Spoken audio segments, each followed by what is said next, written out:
नमस्कार. आजच्या व्हिडिओमध्ये मला तुम्हाला एक इंटरेस्टिंग गोष्ट सांगायची आहे. म्हणजे बघा, मला ना ह्या व्हिडिओमधनं तुमच्या कोणाच्या उद्देशावर शंका घ्यायची असं त्याचा अर्थ नाहीये, किंवा एखाद्याच्या भावनांची मजाक उडवणं, खिल्ली उडवणं असा त्याचा अर्थ नाहीये. पण गोष्टी थोड्याशा सिम्प्लिफाईड करणं किंवा अजून जास्त इझी करणं, सोप्या करणं, हा याचा मागचा उद्देश आहे. तर विषय असा आहे की मी न्यूमरोलॉजी अनालिसिस करत असताना म्हणजे हे बघते आता खूप दिवसापासून, रोज प्रत्येक व्यक्ती संपर्कात येतो, तर त्याने मी हे बघते आहे की काय होऊन जातं ना लोकांचं, म्हणजे ते न्यूमरोलॉजी अनालिसिस करायला माझ्याकडे येतात, किंवा तुम्ही एखाद्या ज्योतिषाकडे जाता किंवा कोणाकडेही जेव्हा तुम्ही कन्सल्ट करता, तुमच्या एखाद्या समस्या घेऊन तुम्ही जाता, तर त्याच्यातले जे उपाय असतात, तर त्या उपायांसंदर्भात मला आज काहीतरी वेगळं सांगायचं आहे. तर विषय असा आहे की म्हणजे हे एक उदाहरण देऊन मला बेसिकली तुम्हाला समजून सांगायचं आहे. ठीक आहे. तर उदाहरण काय की समजा आपण आजारी पडतो. बरं, असं होतं, आपण आजारी पडतो. समजा आपल्याला चक्कर यायला लागते, किंवा मग ताप येतो, थंडी वाजते, सर्दी होते, खोकला होतो, जेवण जात नाही, तोंडाची चव जाते. असे काही साधारण लक्षणं आपल्यामध्ये आपल्याला जाणवतात, आणि आपण एखाद्या जवळच्या डॉक्टरांना त्यासाठी कन्सल्ट करतो, डॉक्टरांकडे आपण जातो, बरोबर. मग आता तिथे गेल्यावर ते डॉक्टर आपल्याला काहीतरी गोळ्या औषधी देतात आणि त्याचा एक कोर्स देतात. कोर्स म्हणजे ते आपल्याला सांगतं की पुढचे 4 दिवस तुम्ही या गोळ्या कंटिन्यू घ्या, आणि समजा इन केस याने तुम्हाला काही फरक नाही पडला, तर मग 4 दिवसांनी परत एकदा चेकअपला येऊन जा, असं डॉक्टर आपल्याला सांगतात, बरोबर की नाही. मग आता इथे खरी मेख हे समजून घेण्याचा मुद्दा हा आहे की तुम्ही पण जेव्हा तुम्हाला काही जे काही सर्दी खोकला वगैरे जे काही लक्षणं असतात, जो काही त्रास आजार असतो, त्याच्यासाठी जेव्हा तुम्ही डॉक्टरांकडे जाता, तर पहिली गोष्ट की तुम्ही एकाच डॉक्टरकडे जाता, तुम्ही 4 डॉक्टरांकडे जात नाही. दुसरी गोष्ट की त्या डॉक्टरांनी जर तुम्हाला सांगितलं की 4 दिवसांचा हा कोर्स आहे आणि या गोळ्या मी तुम्हाला काहीतरी देतो आहे, गोळ्या, औषधी, टॉनिक, जे काही डॉक्टर तुम्हाला देतील, इंजेक्शन देतील, जे काही तुम्हाला देतील, तर हे सगळं पुढचे 4 दिवस तुम्ही सलग घ्या. 4 दिवस, 5 दिवस, 3 दिवस, जे काही ते डॉक्टर सांगतील ते तुम्ही घ्या, आणि मग परत एकदा तपासणीला या, असं सगळी प्रोसिजर असते, बरोबर.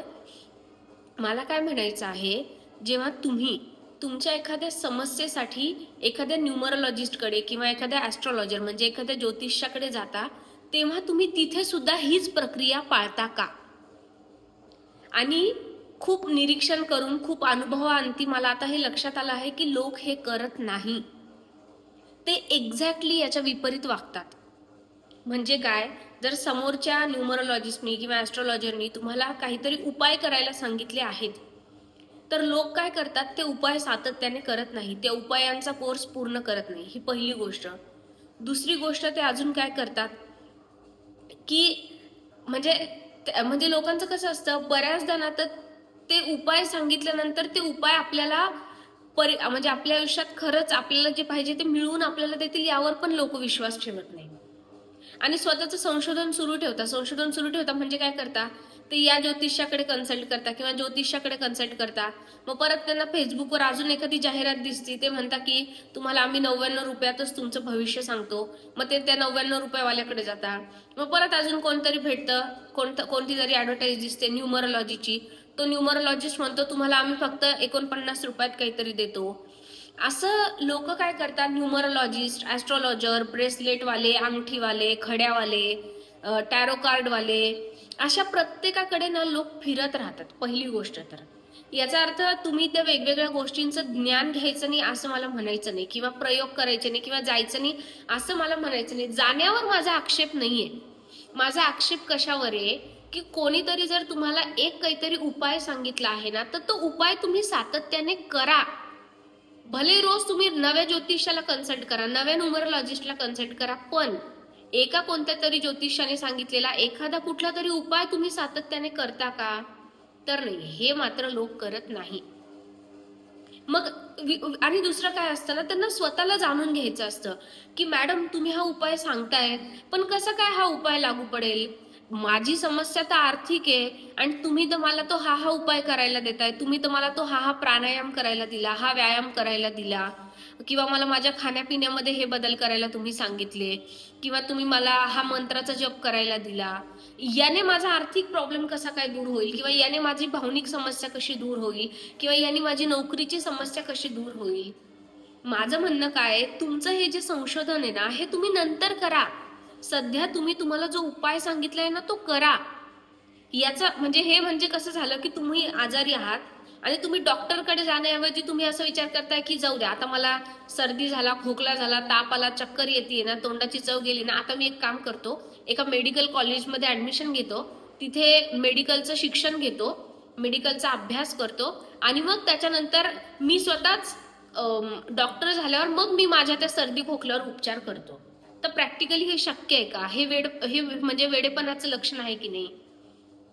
तर तसंच हे की तुम्हाला जेव्हा तुम्ही एखाद्या ज्योतिषाकडे येताना, तर तुम्ही त्या क्षेत्राचं नॉलेज घेत बसू नका. ते आम्ही घेतलेलं आहे आणि म्हणूनच आम्ही तुम्हाला काहीतरी सांगतो आहे. किंवा तुम्हाला ते नॉलेज घ्यायचं असेल ना, तर घ्या, त्यात काही वाईट नाहीये. पण सध्या तुमच्या आयुष्यात जी समस्या तुमच्या डोळ्यासमोर आहे ना, आधी तिला सॉल्व्ह करा. तुमच्या आयुष्यातले सगळे प्रॉब्लेम दूर करा. सध्या तुमच्या समोरची प्रायोरिटी ती ठेवा आणि मग तुम्ही त्या ज्योतिषशास्त्राचं, ऍस्ट्रॉलॉजीचं, ज्याच्या कशाचं नॉलेज तुम्हाला घ्यायचं ना, त्याच्यात घ्या. जसं एखाद्या डॉक्टरांनी तुम्हाला एखादा कोर्स दिल्यावर, आता त्यात पण लोक अजून हुशारी काय करतात, समजा हे परत मी एकदा त्या डॉक्टरच्या उदाहरणी, तुम्हाला डॉक्टरांनी समजा 3 प्रकारच्या गोळ्या दिल्या, बरोबर की नाही? समजा, तर तुम्ही त्या डॉक्टरला हे विचारता का का हो डॉक्टर, ही गोळी हिरव्या रंगाचीच का बरे, ही निळ्या रंगाचीच का बरे, ही कॅप्सूल अशी ट्रान्सपरंटच का बरं आहे, हे टॉनिक असं लिक्विडच का आहे? नाही ना. तुमचा उद्देश काय असतो, तुमची प्रायोरिटी काय असते की तुम्ही आजारी पडलेले आहात आणि लवकरात लवकर तो गोळ्यांचा कोर्स संपून तुम्हाला बरं व्हायचं आहे, बरोबर की नाही? हे आपलं उद्देश असतं की नाही? मग तसंच इथे पण आम्ही तुम्हाला जे उपाय सांगतो ना, तुम्ही आपलं डोकं न वापरता फक्त ते उपाय करा. ही पहिली गोष्ट, अत्यंत महत्वाची गोष्ट. आणि दुसरी त्याहूनही अतिशय महत्वाची गोष्ट, ते म्हणजे जसं तुम्ही समजा तुमचं डोकं दुखतंय आणि तुम्ही डॉक्टरांकडे गेला, तर बाजारामध्ये डोकेदुखी थांबवणारे 100 प्रकारच्या ब्रँडच्या गोळ्या उपलब्ध आहे. मग तो जो डॉक्टर ज्याच्याकडे तुम्ही जाता, तो तुम्हाला त्या 100च्या 100 ब्रँडच्या गोळ्या देतो का? नाही ना. तो तुम्हाला एकच गोळी देतो की नाही, डोकेदुखीची एक देतो आणि अजून कुठला जो काही दुसरा त्रास असेल त्याची एक. म्हणजे जो काही तुमचा आजार आहे, प्रत्येक आजारावर तो तुम्हाला फक्त एक एक गोळी देतो की नाही, आणि पुढचे 4 दिवस तीच गोळी तुम्हाला सलग घ्यायला सांगतो. लोक अजून एक चूक काय करतात माहिती का, ते युट्यूबवर जातात, तिथे उपाय शोधत बसतात, तिथे उपाय करतात. म्हणजे युट्यूबवर कोणतरी सांगितलं की तुम्हाला समजा पैसा पाहिजे, पैसा मिळवायचा आहे, मग तुम्ही हा उपाय करा, मग लोक तो उपाय करतात. मग परत ते एखाद्या ज्योतिषाकडे जातात. समजा मी लग्नाच्या बाबतीत लोकांची ही केस खूप बघितलेली. ते काय करतात, त्यांना समजा त्यांचं लग्न जमत नाही किंवा काहीतरी अडचणी येत आहे किंवा त्यांना नोकरी मिळत नाही, मग ते काय करतात, ज्योतिषाकडे जातात. म्हणजे ज्योतिषाकडे जाऊन ते त्यांची जन्मकुंडली बघतात. मग तिथे तो ज्योतिषी त्यांना काहीतरी समजा तो त्यांना सांगतो की तुमचा हा पर्टिक्युलर ग्रह जो आहे तो खराब आहे आणि तुम्ही त्या ग्रहाचे हे उपाय करा. मग ते उपाय करतात. मग तिथं परत मग ते उपाय करत पण नाही, म्हणजे अर्धवट आपलं कसे तरी 2-4 दिवस करता, मग विसरून जाता, मग खूप त्याला 2-3 महिने होऊन जाता, यांना आठवण पण नाही राहत. मग परत हे एखाद्या न्यूमरोलॉजिस्टकडे येतात. परत न्यूमरोलॉजिस्टला तोच प्रश्न विचारता, मॅडम माझं लग्न जमत नाही किंवा मला नोकरी मिळत नाही, जे काय त्यांची समस्या असेल. मग न्यूमरोलॉजिस्ट त्यांना उपाय सांगतो, परत ते उपाय त्यातले करता नाही करत, 2-4 उपाय सोडता. मग परत युट्यूबला सर्च करता. मग परत अजून त्यांना कोणीतरी सांगतं नाही त्याच्यापेक्षा ना टॅरो कार्ड खूप चांगलं आहे, मला टॅरो कार्डचा रिझल्ट आला, मग ते टॅरो कार्ड वाल्याकडे जाता. मग अजून ते कोणी ब्रेसलेट वाला असेल, ते समजा क्रिस्टल वगैरे ते सांगणारे, ते क्रिस्टलोग्राफी करणारे, मग हे परत त्यांच्याकडे जाता. म्हणजे काय करताना फिरतच बसता आणि एक उपाय धड सातत्याने करत नाही. आणि सातत्य नसल्यामुळे, कुठल्या तरी एका गोष्टीचं सातत्याचा अभाव असल्यामुळे मग तुम्हाला कुठल्याच उपायामुळे रिझल्ट मिळत नाही. त्यामुळे माझी तुम्हाला एकदम कळकळीची, ज्याला हंबल रिक्वेस्ट आपण म्हणतो ना, तशी हंबल रिक्वेस्ट आहे की तुम्ही आता न्यूमरोलॉजी अनालिसिस करायला माझ्याकडे आले आहात ना, तर थोडंसं स्वतःवर म्हणजे थोडासा माझ्यावर विश्वास ठेवा. आणि जसं त्या डॉक्टरांच्याकडे आपण कसं आपण आजारी असतो आणि आपल्या डोळ्यासमोर एकच उद्देश असतो की मला या आजारपणातून बरं व्हायचंय, कारण तो आजार तुम्हाला काय पेन देतोय, तुम्हाला काय त्रास देतोय ते तुम्हाला माहितीये, की तुमचं डोकं दुखतंय, तुम्हाला चक्कर येते, सर्दी खोकला झाला आहे, एकदम वीक वाटतंय. तुम्ही आजारी असल्यावर तुम्हाला काय फील होतंय ना, ते फक्त तुम्हालाच माहिती असतं. त्याच्यामुळे तुमच्या डोळ्यासमोर एकच ध्येय असतं की मला पटकन बरं व्हायचंय. म्हणून तुम्ही स्वतःचं डोकं न लावता डॉक्टरांनी जो काही गोळ्याचा कोर्स तुम्हाला दिलेला आहे तो त्या गोळ्या वेळच्या वेळी घेता आणि पटकन त्याच्यातून बरं होता. हे पण तसंच आहे की मी तुम्हाला जे उपाय सांगेल ना, ते उपाय खूप अभ्यास करून सुचवलेले आहेत. त्याचा अभ्यास मी केलेला आहे. तुम्हाला अभ्यास करायची गरज नाहीये. तुम्हाला युट्यूबवर 100 न्यूमरोलॉजिस्टकडे, 100 ॲस्ट्रॉलॉजरकडे, 100 जणांकडे कोणी तुम्हाला फुकट जरी म्हटलं ना, मी तुम्हाला तुमचं, आता युट्यूबवर असे खूप जण आहेत किंवा सोशल मीडियावर असे खूप जण असतात की ते फ्री अनालिसिस करून देतात, फ्री तुम्हाला सांगता. बघा, त्यांच्याकडे जायला माझी मनाई नाहीये. माझं म्हणणं आहे तुम्ही कोणाकडे पण जा, फ्री वाल्यांकडे जा, जे पैसे घेतात त्यांच्याकडे जा, पण उपायांमध्ये सातत्य ठेवा. नाही तर ते 100 जणांकडे पण जाऊन कोणीही तुमच्या आयुष्यातली समस्या बदलवणार नाहीये. ठीक आहे की नाही? आणि दुसरी महत्वाची गोष्ट की तुमच्या आयुष्यातली समस्या सोडवण्यासाठी तुम्हाला 100 उपाय करायची गरज नाहीये. जसं मी सांगितलं की तुमचं डोकं दुखत असेल आणि तुम्ही मेडिकल वाल्याकडे गेले आणि मेडिकल वाल्याने तुम्हाला 50 प्रकारच्या डोकेदुखीच्या गोळ्या दाखवल्या, तर तुम्ही 50 उचलून घरी आणता का? नाही ना, एकच कुठली तरी घेऊन येता की नाही. तुम्ही मेडिकल वाल्याला काय म्हणता, बाबा याच्यातली सगळ्यात चांगली पॉवरफुल गोळी कुठली आहे जी मला लवकर फळ दे, म्हणजे लवकर मला माझं डोकेदुखी बरं करेल, ती गोळी आपण घरी घेऊन येतो की नाही. मग तसंच आहे की मी तुम्हाला जे उपाय देते, तर तुम्हाला ना तुमच्या आयुष्यातली समस्या सोडवण्यासाठी 2 किंवा 3 उपाय करणं पुरेसे आहेत. पण कसं असतं, लोकांना असं वाटू नये की या मॅडमनी इतकी फीस घेतली आणि आम्हाला तर 2च उपाय दिले, 4च उपाय दिले, म्हणून माझ्याकडून मी तुम्हाला भरपूर उपाय देते किंवा मी तुम्हाला भरपूर गोष्टी सुचवते की हे करा, ते करा, या ग्रहाचं हे करा, त्या नंबरचं ते करा, त्याचं ते करा, याचं असं करा, मेंटल हेल्थसाठी हे करा, फिजिकल हेल्थसाठी ते करा, त्याच्यासाठी ते करा, ह्याच्यासाठी ते करा. मी म्हणजे माझ्यावर शब्दावर होणे, कारण काय होतं, लोक माझं नाव खराब करतील की त्या मॅडमला आम्ही एवढी फीस दिली आणि त्यांनी ना आम्हाला फक्त 2च उपाय दिले. म्हणजे माझं नाव खराब होऊ नये म्हणून मी तर माझ्याकडनं उपाय तुम्हाला देऊन टाकेल. पण एक गोष्ट तुम्ही लक्षात घ्या, तुम्हाला 100 उपाय करायची गरज नाहीये. इवन मी जरी तुम्हाला ते दिले ना, ते मी फक्त तुमच्या सॅटिस्फॅक्शनसाठी दिले आहे. पण तुम्हाला त्यातले सगळे उपाय करण्याची गरज नाहीये. तुम्ही काही फक्त बेसिक उपाय करा. ते बेसिक उपाय तुम्हाला तुमच्या आयुष्यातले सगळे प्रॉब्लेम दूर करायला मदत करतील. ठीक आहे?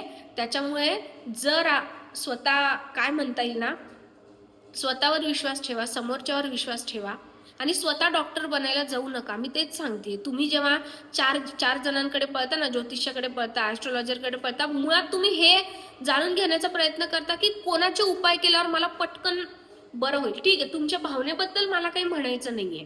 तुमची भावना चांगली आहे की मला माझ्या प्रॉब्लेम मधनं पटकन बाहेर पडायचं. समजा तुम्हाला काही आर्थिक समस्या आहे, तुमच्यावर खूप कर्ज झालंय, तुमची अशी इच्छा आहे की तुमचं कर्ज लवकर हटावं, कोणाला नोकरी लागत नाहीये तर त्याची इच्छा आहे की त्याला पटकन नोकरी मिळावी आणि त्यासाठी असा एखादा उपाय की जो पटकन तुम्हाला हे मिळवून देईल, तर ही तुमची भावना मी समजू शकते, म्हणून तुम्ही 4 जणांकडे फिरता. पण प्रत्येक गोष्ट घडून येण्यासाठी त्याला योग्य तेवढा वेळ द्यावाच लागतो आणि त्यासाठी सातत्याने त्याच्यावर काम करावं लागतं.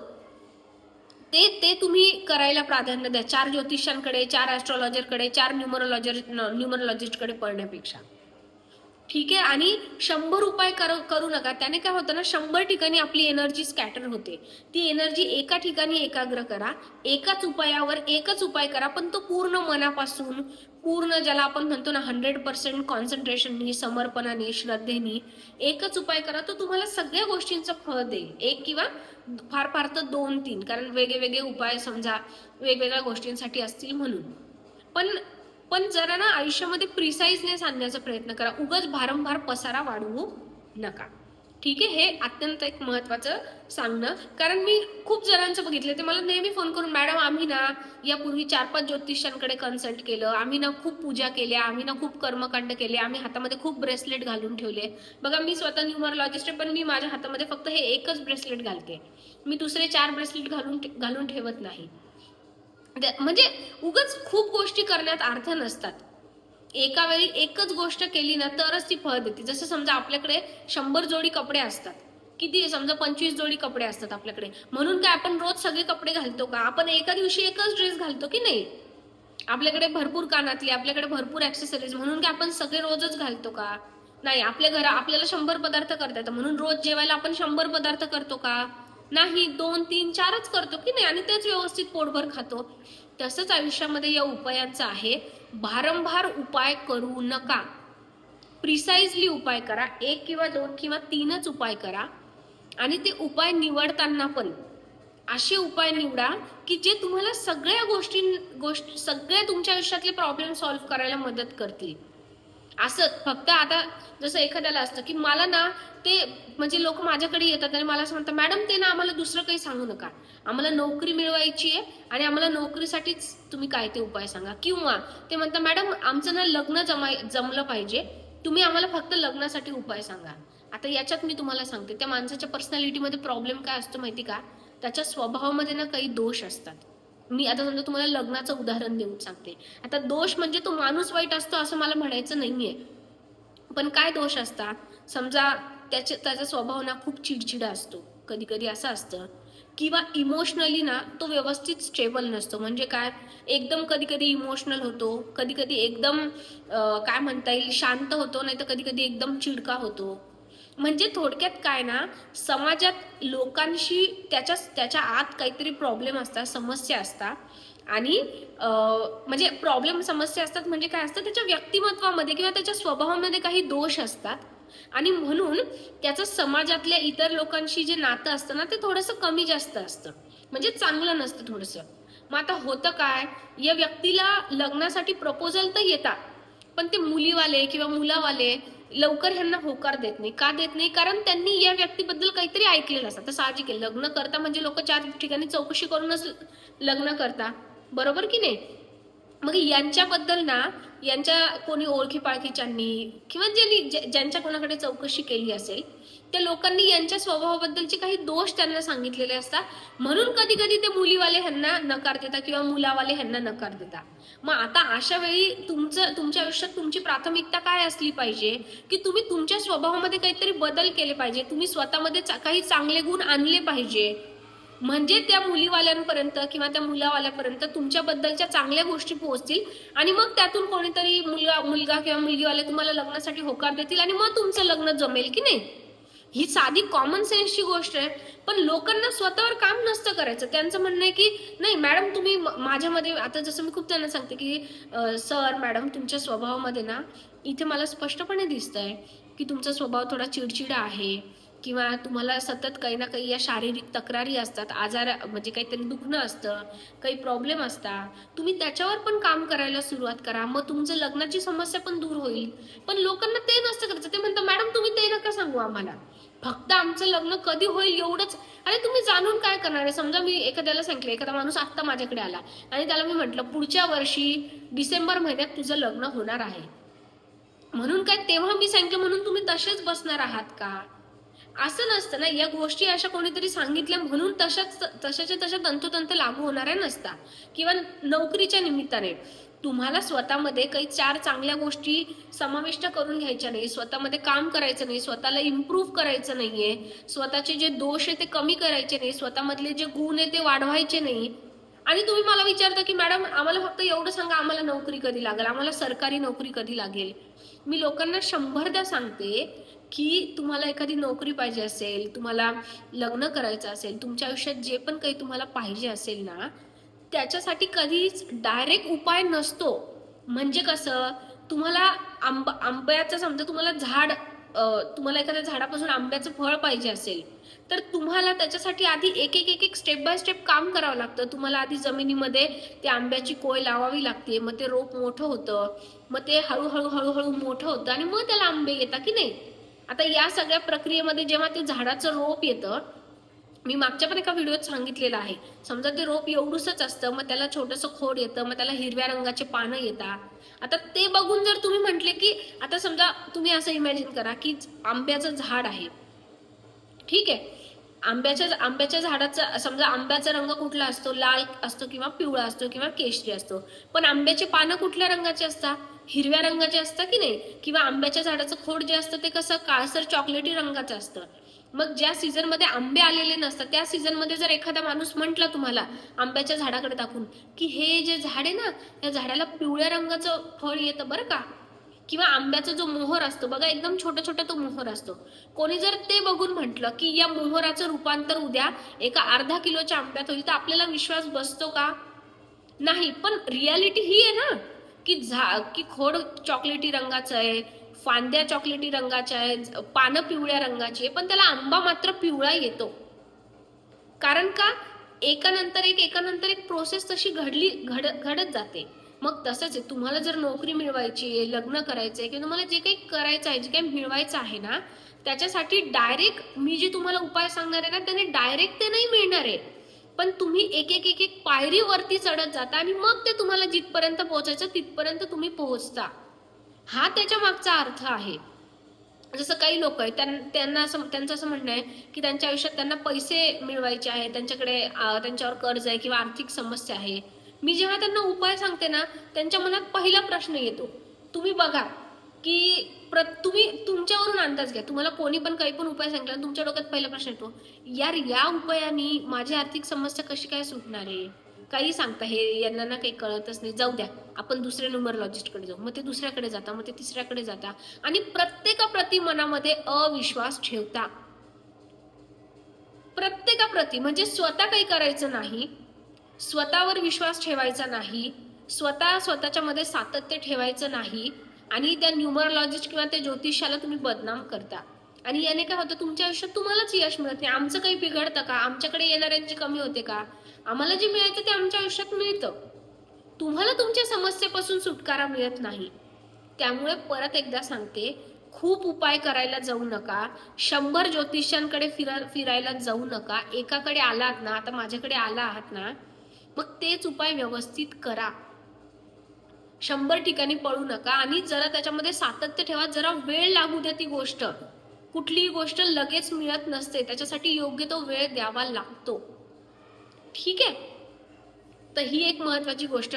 आणि तुम्ही डॉक्टर बनायला जाऊ नका. परत एकदा, तुमच्या आयुष्यात प्रॉब्लेम आहे ना, समस्या आहे ना, तुम्ही डॉक्टर बनायला जाऊ नका. आम्ही इथे बसलेलो आहे, आम्हाला कळलं, आम्ही केलेला आहे अभ्यास की काय समस्या आहे, काय उपाय करायचे.